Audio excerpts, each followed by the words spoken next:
What you're about to hear is going to blow your mind.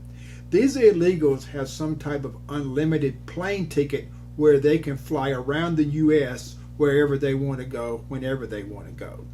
Sex traffickers are taking advantage of this. They are flying girls to cities to set up appointments for Johns or whatever on airplanes for free. That's just a little nutshell of what I gave you right now. This Florida sheriff goes into more detail. Let's take a look at this. It's going to blow your mind.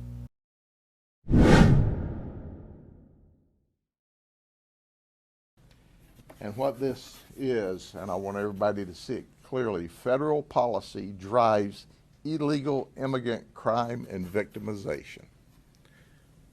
And that's the focus, other than our victims of human trafficking. Listen, folks, I want to introduce you to Andres Gill, okay? Here's this guy. He's also on this board, but get a look at him for a second. He came down here from New York with 3 females. All of them are in the country illegally. Did you hear what I said? They're all here illegally. He's the one that comes with them to drive them. These ladies are all controlled by a human trafficker. We think their human trafficker is a female. She sets up their appointments, she puts their ads online, she tells them where to go. And by the way, on Friday, the victims of human trafficking, and we've graded them out, 3 of them that are here illegally from Venezuela, 3 of them have to pay her $3,000 apiece on Friday, or else they're threatened. So they're not free. They're really indentured, and they're quote unquote paying off their debt. Now here's what they told us, all right? I'm sure the federal government will verify that this is not true, but you decide who you want to believe, whether you want to believe these victims of human trafficking or the whitewash the federal authorities give you. They said that when they came into the country illegally, DHS gave them a form, an ID, paperwork that allows them to fly for free. You know, Southwest would let your bags fly free. Well, the federal government will let your illegal immigrants fly free. And they operate out of New York. And they were working up there, and the New York authorities said, hey, if you don't have identification, you can't work in our sex trade up here. You know, we don't allow sex trade here at all, but New York will allow you to do some stuff if you've got the proper authority. So they say they make a lot of money. They're addicted to it. These ladies are going to give you more details.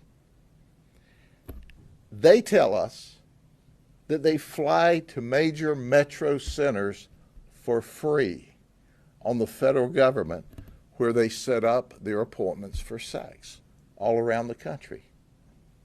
Did you hear what I said? Listen, folks, if they don't pay $3,000 apiece on Friday, they're in trouble. The human trafficker sets up the deal. Hey, this deal is just outside of Tampa. They say they show this ID, this card, this paper, they fly for free down here. Then they fly back. But we heard a similar theme from all 21 of these folks. We can't work legally.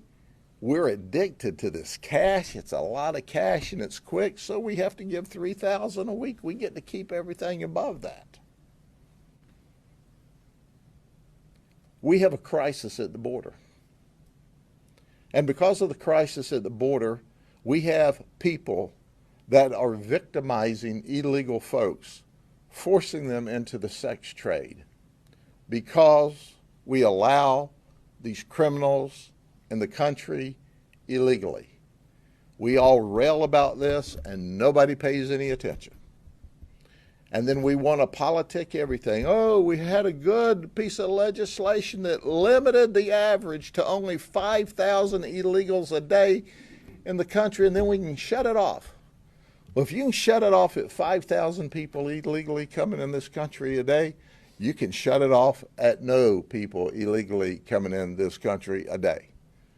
But the politicians are politicking while the victims are being victimized.